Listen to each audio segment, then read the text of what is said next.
What's going on, everyone? Welcome to the return episode of Around the NBA, a podcast where I give my thoughts on the latest news, transactions, teams, and players across the league. Yes, I said the return episode because I'm sure you guys have noticed I have been gone for a couple of months now, about a good 2 months, and I feel like I constantly have to apologize to you guys for disappearing. And I promise you, it's not because I want to. It's not because I lose track of this or I lose motivation or what have you. I've just been really, really busy in my personal life. There's been a lot going on, and I just haven't had the time to really put out episodes. I've had some downtime here and there, but I don't want to produce one episode and then make it another 3 weeks or 4 weeks to make another one. I've just been really, really busy in my personal life, and I feel like I'm finally settling in, and I'm finally settling down, and I'm in a good place now where I can get back into my rhythm, get back into my groove of making episodes and making content. But yeah, I just want to apologize to you guys again because I know I have not been around. So yeah, it's nothing bad. It has been a stressful time, but it's a good stress. I'll say that much. But yeah, man, I'm hoping to again be consistent with this and be able to produce episodes for you guys on a consistent basis once again. The season's right around the corner, so I've missed a lot. The last episode I made was right in the middle of the NBA Finals. So we're gonna talk about a little bit about that. We're gonna talk about some of the off-season moves. We're going to talk about a little, there's a couple of things I have in store for you guys. All right, don't worry about it. I got you guys. But yeah, man, I just wanted to start off the episode with saying, I've been gone, I've been busy, but I'm back. So like I said, my last episode was right in the middle of the NBA Finals. It was right after Game 1, in fact. And I had my brother on, and we were discussing what we saw after Game 1, and we kind of gave a prediction for the rest of the series. And now that I'm realizing that was 3 months ago, so I haven't been on here for 3 months, not two. But with that being said, since that was my last episode, I didn't really get to discuss the NBA Finals. And even though it's been 3 months, and this is going to be a 3-month-old topic, my first topic of discussion is the NBA Finals. And I'm not gonna go too deep into it because it is 3 months old. But I'm just gonna highlight or just pinpoint some of the things that stood out to me the most throughout that series. So in that last episode, my brother and I were discussing, like, because Boston won Game 1, what would it look like if they won Game 2? And we both said, well, if they won Game 2, the series is almost over because both games were in Golden State, and if Boston walked out of Oakland 2-0, they had that series wrapped. Now, knowing the Golden State Warriors, would that have been certainty? No. Would they have for sure won that series? No. But their chances of winning skyrocket. And I said they would have gone to like 50% possibility of winning that series. Well, that didn't happen. Golden State went on to win Game 2, and then they won the series in 6 games, which is what I predicted, that Golden State would win the series in 6 games. But after Game 1, my brother and I were discussing we were discussing, a comment that Draymond made. And now that I look back at it, I'm like, okay, I can see where he was coming from. But at the time, we were kind of making fun of him because he said, if players like Al Horford, Derek White, Marcus Smart are the ones that are leading them to victory, if they're the players that they're going to rely on to beat us, we're good, right? Like, we're good. Like, those guys are going to hit the shots that they were hitting tonight for the rest of the series.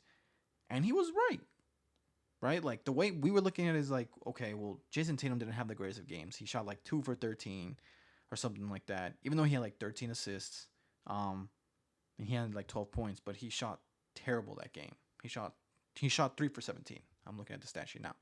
3 for 17 that game. He shot terrible. So even though he was not the Jason Tatum that they needed him to be that game, they still ended up winning that game. So I was looking at it like their best player struggled, and they still managed to win that game. Now, did I expect to see Jason Tatum not have an impact the rest of the series? No.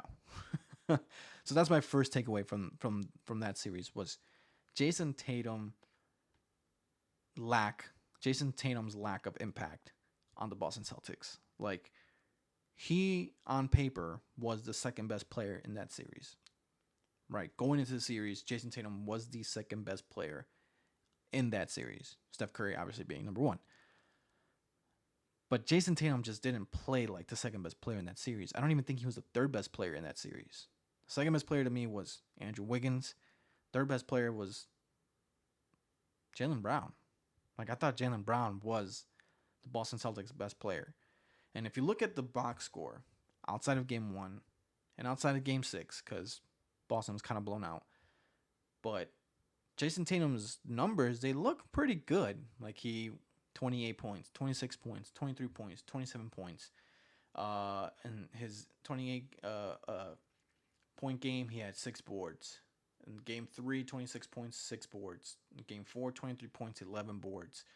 27 points, 10 boards. In game 3, he had 26 points, 6 boards, 9 assists. Right? So, like, if you look at the box score, it wasn't terrible. But if you watch those games, there was just something missing. There was just something that just wasn't there for him. And I'll say this though.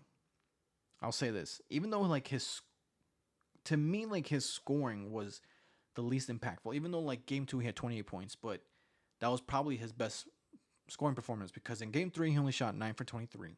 Game 4 he shot 8 for 23. Game 5 he shot 10 for 20. Not bad. Game 6, he shot 6 for 18. So, like, I don't know. There was just something there on the offensive side of the ball where he just wasn't the Jason Tatum that they needed him to be. Now, like I was going to say, I'll give him credit because he became a playmaker, especially in game 1. He had 13 assists in game 1. Like, he played pretty good in terms of playmaking, in terms of trying to help your team win even though like you can't score, right? Like he really dug deep into his other arsenal of skills and his bag, if you will, to try to help his team win, right? He contributed to his team winning that in that game with his defense, his playmaking, finding his teammates, to score, right? He did his thing outside of scoring. But for the rest of the series, like there was just something there that was missing for me.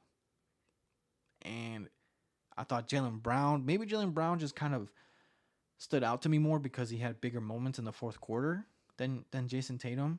And that's why I feel like Jaylen Brown was a better player in that series. I think, you can definitely say Jason Tatum was the fourth best player in that series. But the best player in the series was by far Steph Curry. And the second best player in the series, which is the second thing that stood out to me, was Andrew Wiggins. Andrew Wiggins, to me, was the second best player in this series. Like, he did everything that the Warriors needed him to do, and he was the player that they needed him to be. Like, his defense was terrific. His offensive abilities showed up when they needed him to show up. Like, Andrew Wiggins stepped up. Now, I'm not going to go as far as to say, like, oh, he had a case for Finals MVP. Like, no, it was clearly going to be Steph winning that award. But Andrew Wiggins did his thing, and he really contributed to that championship because Jordan Poole kind of disappeared. Draymond Green for sure disappeared. Klay Thompson was meh. Outside of Steph, it was Andrew Wiggins. And then they had the role players like Porter Jr. had some big shots. Gary Payton had some nice moments defensively. What's his name? The center. Can't remember his name. Looney. Kayvon Looney. Defensively, man. Made some big plays defensively. But yeah, I thought Andrew Wiggins was the second best player in the series. So the Warriors not only had the best player in the series, they also had the second best player in the series, which really made it easier for them to win. The third thing really was, I thought Robert Williams, the third, really put himself on the map after this series. Even though he was hurt, he was banged up, you can clearly see he was not 100%. He was probably like 60%, to be honest. Like, his knee was really bothering him. That man on the defensive side of the ball is phenomenal. Like, he's a hustler. He does all the dirty work. He's a great shot blocker. Um, he's everything you want in your big man, like your paint protector.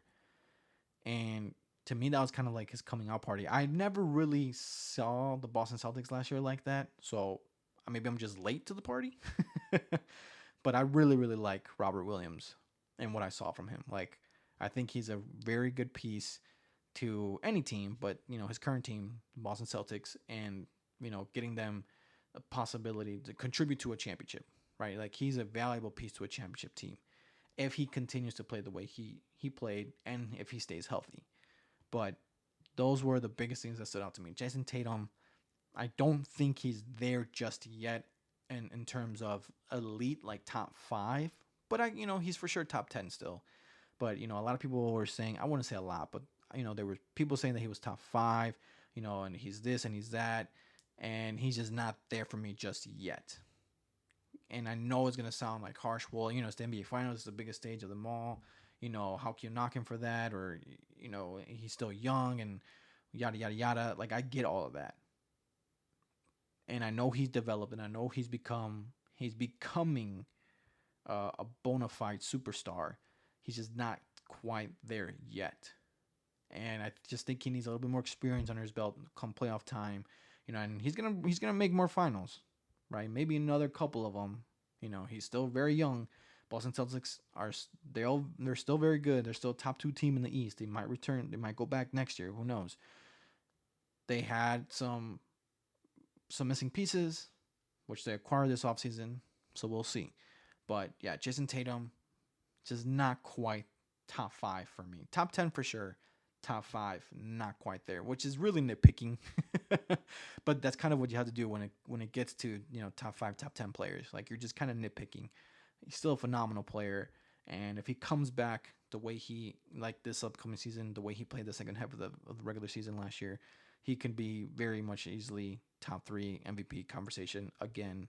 Or he was top 5 last year. He was number 4, but he can definitely get himself in real MVP conversations if he plays the way he played in the second half of the season all season long. So his future's still bright, just not quite there yet. Andrew Wiggins, he's really kind of grown into his own in Golden State, becoming a valuable piece. He became a valuable piece of that championship team. And number 3, Robert Williams. I think he can be something like an Andrew Wiggins. Not obviously their skill sets are very different, but like, he can be a valuable piece to a championship team. And I really liked from of what I saw from him in the finals. So, huge fan of Robert Williams after the finals. So, Golden State, man, will they repeat next year? We'll see. So now moving on to my next topic of discussion, something that is, well, I was gonna say something that's more recent, but some of these trades and acquisitions happened a couple months ago as well. So not that recent. Some of them are recent, but not all of them. Was the offseason and some of the free agent signings and some of the big trades that happened this offseason. So some of the biggest ones, I'm not going to say the biggest, but some of the biggest ones were obviously Rudy Gobert being traded to Minnesota, Christian Wood traded to the Mavericks, DeJounte Murray traded to Atlanta, Boston Celtics get Malcolm Brogdon, and Donovan Mitchell to the Cavs. Those were the biggest acquisitions that happened this offseason. To me, there were some minor ones like Jeremy Grant going to Portland. I think that's going to be a nice piece for Damian Lillard. I just don't think that's going to make a huge difference in Portland. I think they're still a couple of pieces away from actually being contenders in the West, even though they got some solid pieces up there and Damian Lillard, Jeremy Grant, Anthony Simmons, okay pieces, but still far away from really contending. But I think these pieces really make a huge difference for the teams that they went to.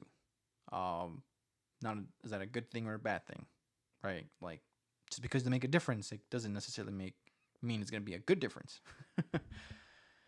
But to me, I think the biggest acquisition out of all of these was Donovan Mitchell to the Cleveland Cavaliers and Malcolm Brogdon to the Boston Celtics. I think those two were the biggest splashes, if you will, this offseason. Because the the Cavs were already a pretty solid team, right? They're a very good defensive team. They made it to the playoffs last year, and now they get Donovan Mitchell, who is a playoff riser, right? Like he does play better in the playoffs, but for some reason he just didn't really have a ton of success in Utah. And I just think that the Jazz just weren't really built for the playoffs. I've always said that. They just didn't have the pieces around him to really win, right? Like they were a great regular season team, but come playoff time, they just didn't have enough. So I think he's a very good playoff performer, and I think now that he's in Cleveland, I think he does have a better chance of advancing and getting farther than he did than when he was in Utah. So I think that's the biggest acquisition, and I think the Cavs can be a top four team in the East. You got Milwaukee. To me, it's still number one. Boston is number two. You can flip flop. Like if you want to say Boston should be number one because they made it to the finals, that's fine, sure. But Milwaukee, Boston, and outside of that, I don't think Brooklyn's up there anymore. Maybe Philly, but even Philly is kind of like, I don't know what kind of James Harden we're going to see moving forward. To me, it could be the Cavs. It could be the Cavs. I think the Cavs at this point are probably better than my own Bulls. I just trust their defense more, and at the end of the day, defense wins championships. I think you definitely need an offense as well, but their defense is a lot more trustworthy than the Bulls, right? And their offense isn't that far worse than the Bulls. I don't think the Bulls have a spectacular offense. But sorry, I don't mean to get in a tangent about the Bulls. But yeah, I think the Cavs can very much so be a top three team in the East with this acquisition and Donovan Mitchell. They didn't give up much. They lost Larry Markkinen and Colin Sexton, who wasn't even playing last year. But now you got a very good 1 and 2 and Mitchell and Darius Garland. You got Jared Allen coming back. Mobley, right? Like they got some pieces there. So can they be real contenders? We'll see. But they have on paper, they're for sure look like legit Eastern Conference Finals contenders at the very least. And the other team that I mentioned was Boston Celtics. And, we saw what they were capable of doing last year. And this was the acquisition I was talking about in my last topic was of Malcolm Brogdon. And I think this was a piece that they needed or that they didn't have last season. They had Marcus Smart as their starting point guard. And Marcus Smart is a very good player, but he's not a playmaker. He's not a point guard. And Malcolm Brogdon can be that for them, and like I said, in the finals we saw a little bit of Jason Tatum's playmaking ability. I think he's an underrated playmaker. I think he's a pretty solid playmaker, but I don't think they want him to be that point forward, right? Like you need players like him deserve or should have a playmaker alongside them, right? Like someone like Kevin Durant. I'm not saying Jason Tatum's on Kevin Durant's level, not just yet, but wing players like that shouldn't necessarily have to be the playmakers, right? They don't have to be the point forwards of their team. Kevin Durant never had to be that, so I think Jason Tatum doesn't necessarily need to do that in order to win, right? I think he can focus on other things other than having to be the point forward for that team. Anyways, Malcolm Brogdon, I think, is a nice acquisition. He's a two-way player. I think that's a very good starting point guard. Yeah, he's obviously not Marcus Smart good defensively because Marcus Smart is a defensive player of the year, but he's still pretty good. And I think offensively he's much better than Marcus Smart. And he can score. He can stretch the floor. He can play make. It's a very, very good acquisition for Boston, which very much so can put him over the hump in a Milwaukee Bucks series, right? Like he can be the difference maker, right? Milwaukee has Drew Holiday. Boston now has Malcolm Brogdon. So I really hope to see them in the playoffs again. And I really like this acquisition for Boston. I think Malcolm can be that piece, that gives them over the hump. Now, would he have made a difference in the last year's finals? Probably not, but he's still a very, very good piece to have. And I guess the one where I'm just not really like, it's okay, but I'm like, it's the Rudy Gobert one. I'm just not. You can call me a Rudy hater. That's fine. I'm just not huge on Rudy Gobert. Like, I know he's a very good defensive anchor. He's a very good shot blocker. He's a very good rim protector. I get all of that. I'm just Minnesota's just not. To me, it's not. Like Cat, I'm not a huge fan of Cat. I don't think he's that good of a he's good skill wise, right? But in terms of impact, in terms of being a piece to a championship team, as the number one or number two guy, I just don't see that from him. Um, it has to become Anthony Edwards' team in order for this project to succeed. But you know, we'll see what happens. I'm just not really sold on Rudy. I'm not sold on Minnesota. I think they'll finish somewhere where they finished last year. I don't think they're maybe a top four team in the West, but Denver's getting healthy. The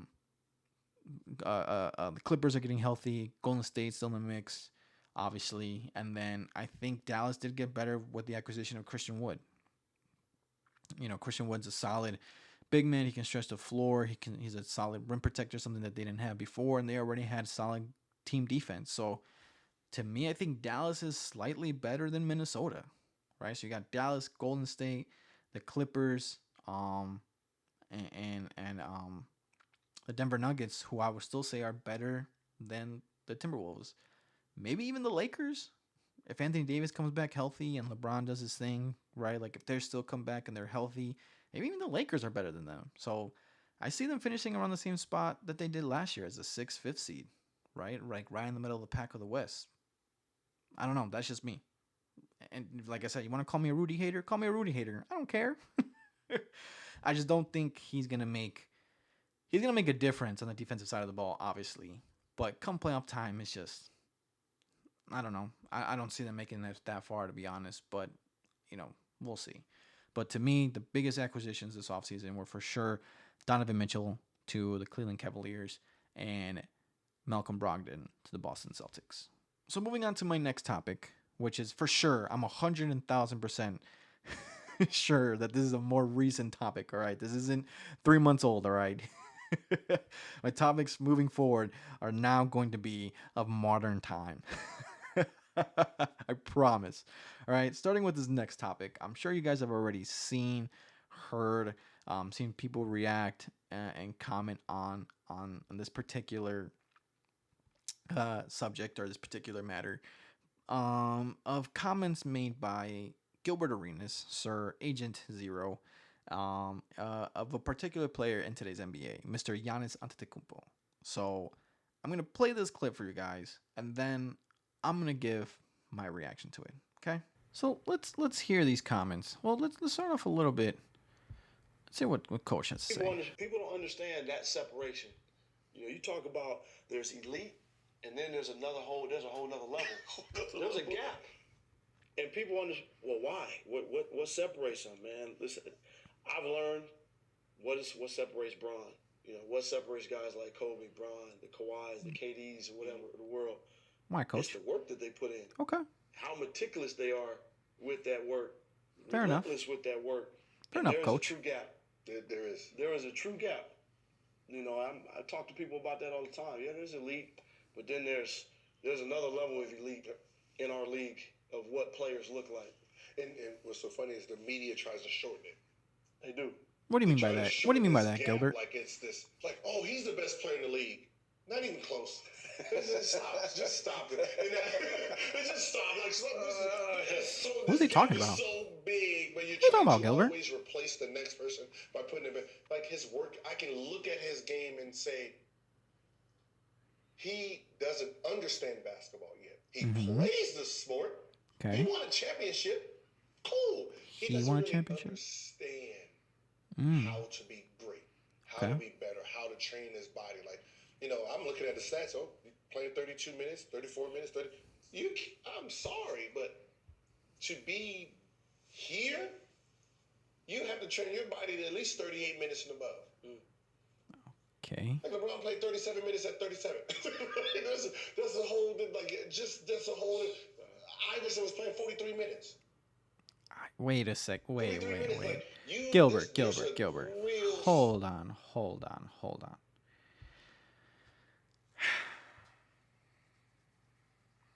Okay. I'm going to pause that there. Okay? So you mean to tell me Giannis Antetokounmpo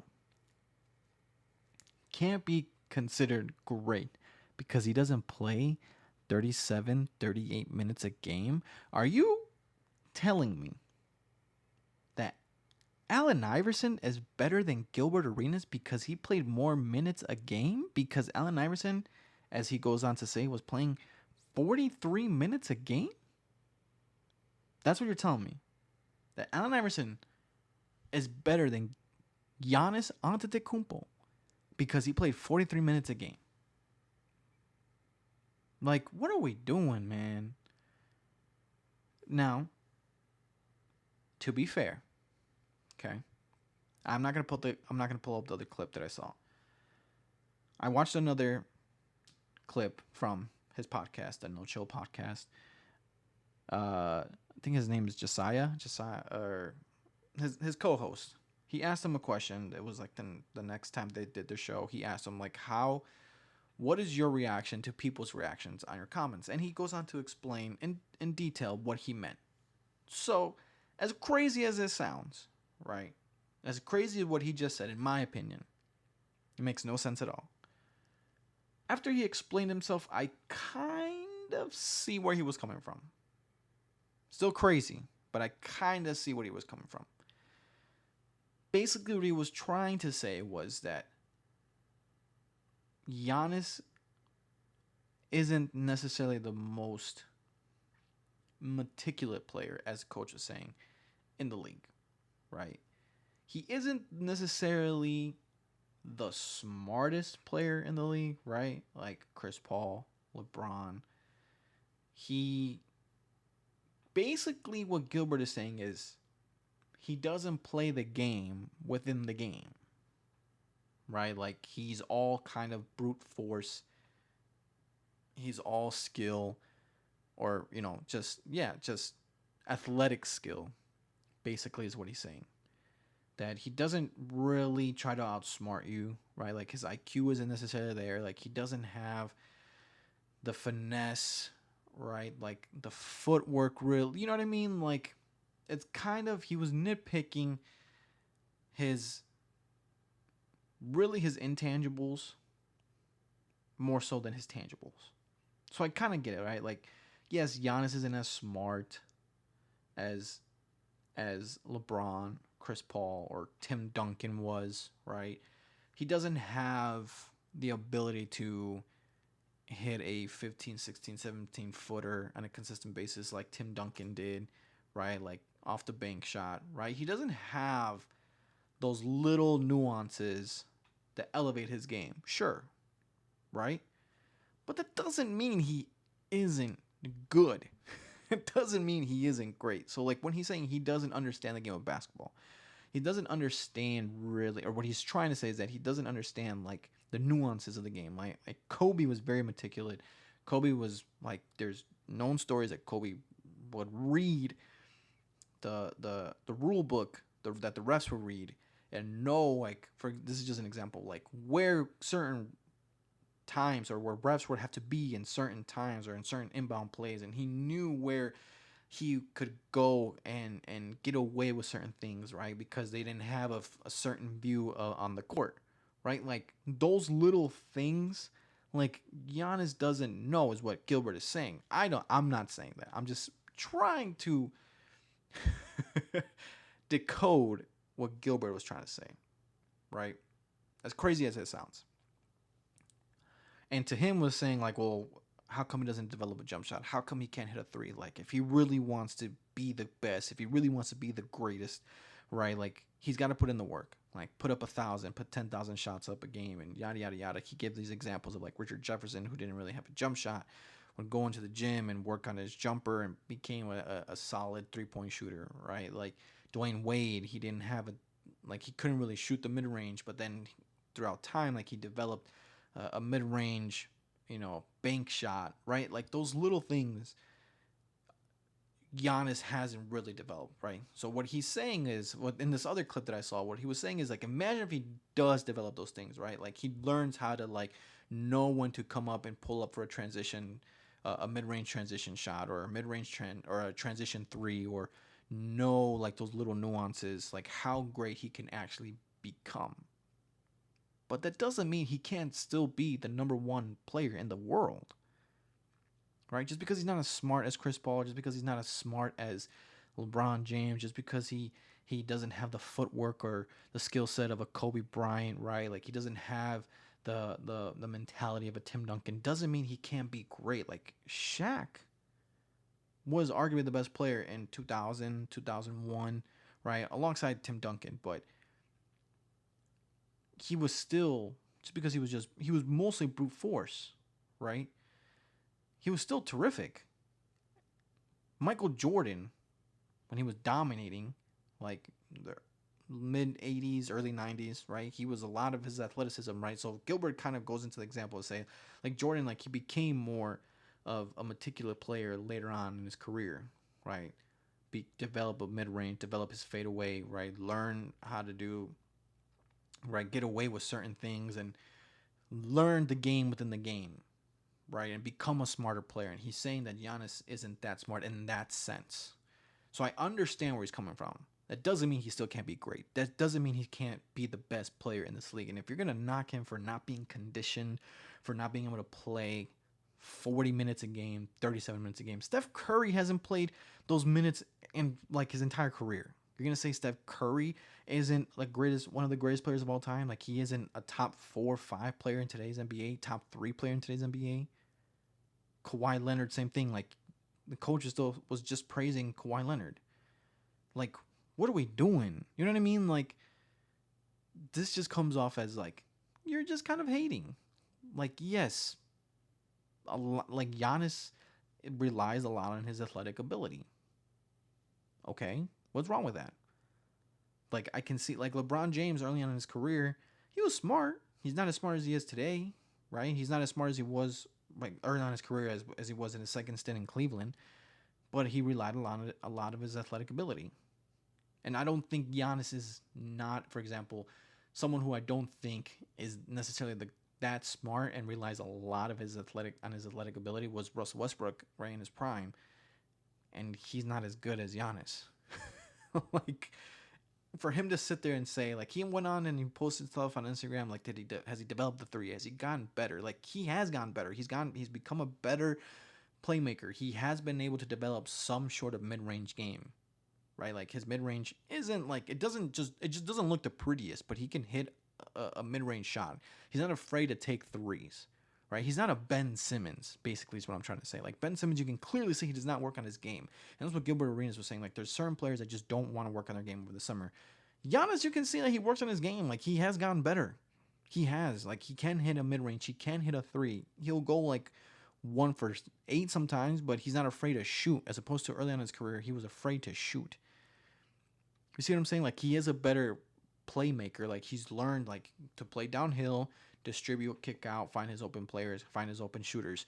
Like that's all part of the game. Like that's learning the game. Just because he's not as smart as other players doesn't mean he hasn't developed. Doesn't mean he hasn't gotten better. So even though like I know what Gilbert Arenas was trying to say that Giannis isn't necessarily a chess player, right? He's not out there playing chess. He's just out there playing the game. That doesn't mean he still can't be the best player in this league.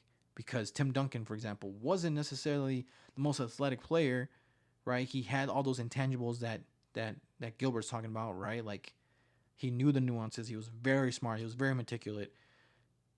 But he was never really the most athletic player. And you can make the case he was the best player at one point in this league. You see what I'm saying? Like, not every player can have both. Now, I understand what he's saying. Like, if Giannis does become that and can develop that, then yes, he's going to reach another level of greatness. That doesn't mean he's not already great. That doesn't mean he's not already reached a level of greatness.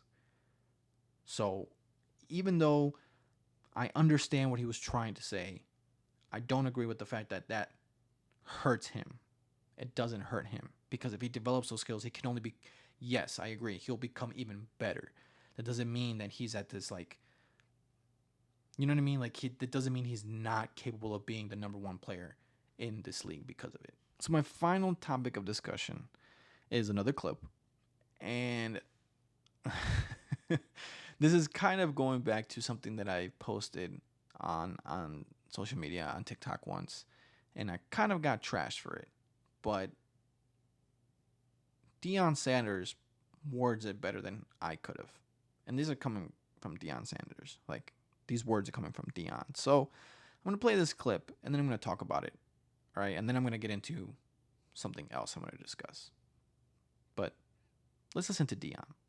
So let's hear what Deion had to say. All right. But it needs to be a different color jacket. My jacket got to be a different color. It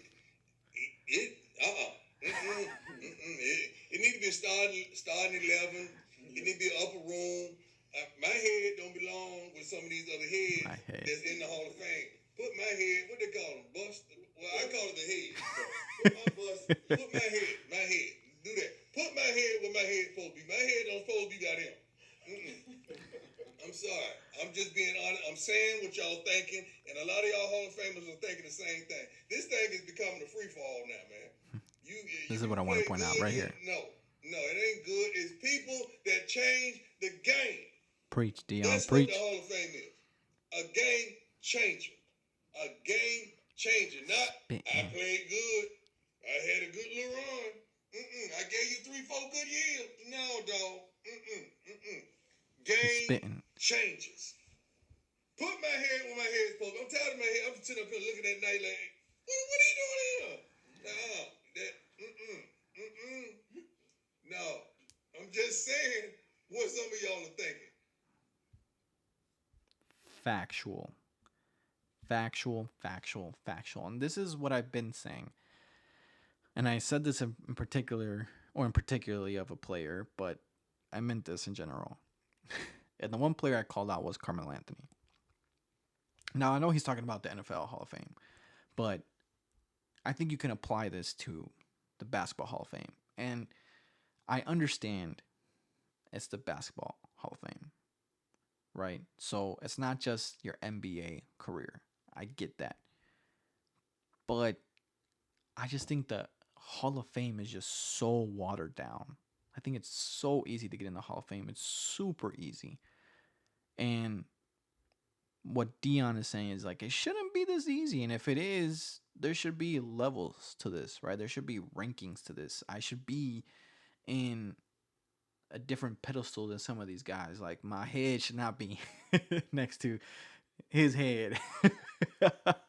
Like, to me, like, for example, just referring to football, like, I think Eli Manning is deserving of the Hall of Fame. Some people will disagree, but I do think Eli deserves to be in the Hall of Fame. Now, I don't think Eli deserves to be in the same room as, for example, his brother or Tom Brady, right? Or even Aaron Rodgers. I don't think he's that level, or Deion's level, right? But I do think, he could make the Hall of Fame. And if he does, he shouldn't be in the same sentence as these guys, right? And that's what Deion is saying, and that's what I've been saying. There should be levels to this.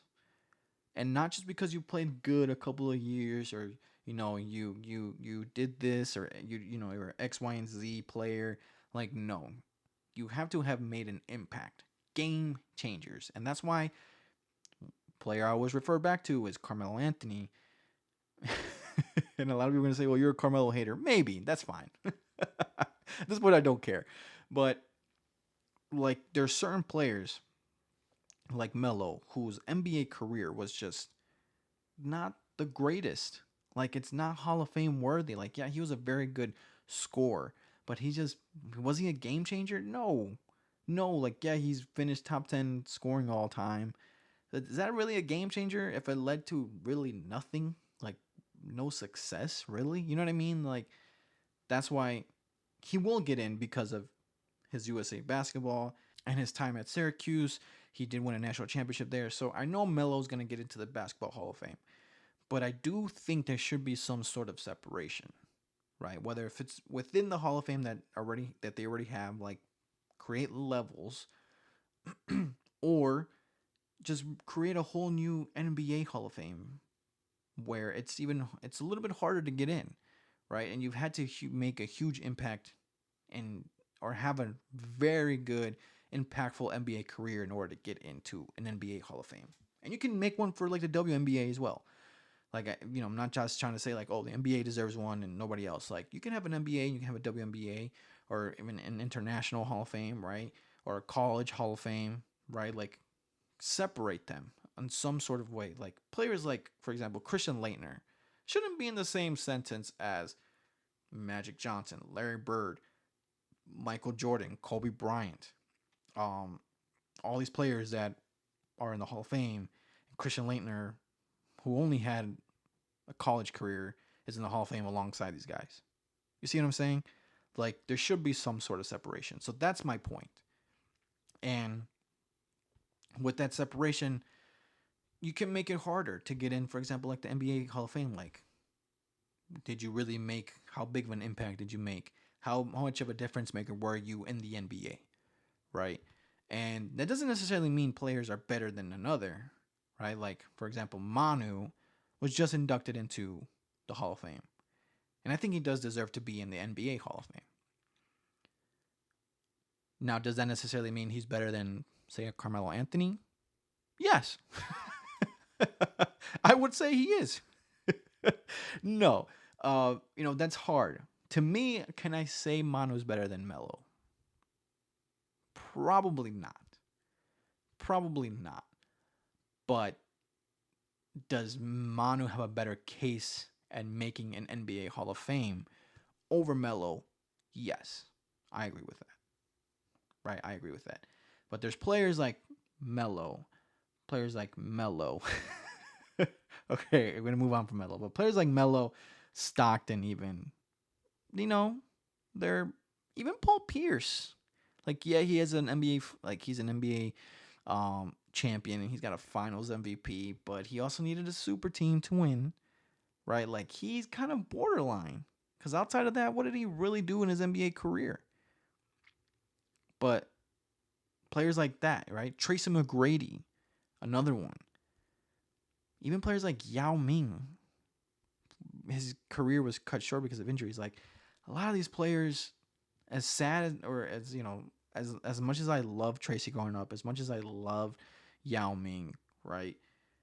As much as I didn't love Melo. okay, for sure, done now. Okay, that doesn't necessarily mean just because you like a player, they are superstars like Tracy, or superstars like Melo, right? They automatically deserve to be in the basketball in the Basketball Hall of Fame. I mean, they do because of other things that they accomplished, but that doesn't necessarily mean they should be in an NBA Hall of Fame, right? So I agree with Deion that there should be some sort of separation. There should be some sort of levels, whether it's ranking them some way. I think it's just easier to create, a college Hall of Fame, a high school Hall of Fame, a WNBA Hall of Fame, an NBA Hall of Fame, International Hall of Fame. I know it sounds crazy, but you can make it work. You can make it work. And the criteria is obviously going to be a lot different, and depending on what you accomplish in each of those categories or in each of those points of your career, then we'll determine if you deserve to be in those particular Hall of Fames. But the way it is right now, I don't necessarily like it because players like Christian Laettner should not be in the same sentence as a Kobe and MJ, a Shaq, Bird, Magic, Wilt, Hakeem, Kareem. The list goes on. I agree with you, Deion. Your head should not be next to Eli Manning's head. And that's going to be it for this episode, you guys. Thank you guys so much for tuning in. I'm going to try to make this a weekly occasion. I'm going to try to make episodes on a weekly basis for you guys. I feel like I owe you guys, but at the same time, I feel like I definitely need to start cranking some episodes out. If not for sure, every 2 weeks, count on it moving forward. But I'm going to try to make this a weekly thing. So stay tuned for more content. Stay tuned for more episodes. Unless something crazy happens again. But no, man, again, thank you guys so much for tuning in. Make sure you guys like, comment, subscribe. If you guys are listening to me on Apple Podcasts, Spotify, make sure you guys like, comment, subscribe on there as well. You guys can follow me on all my social media platforms at Around the NBA, _podcast. But other than that, see you guys next time.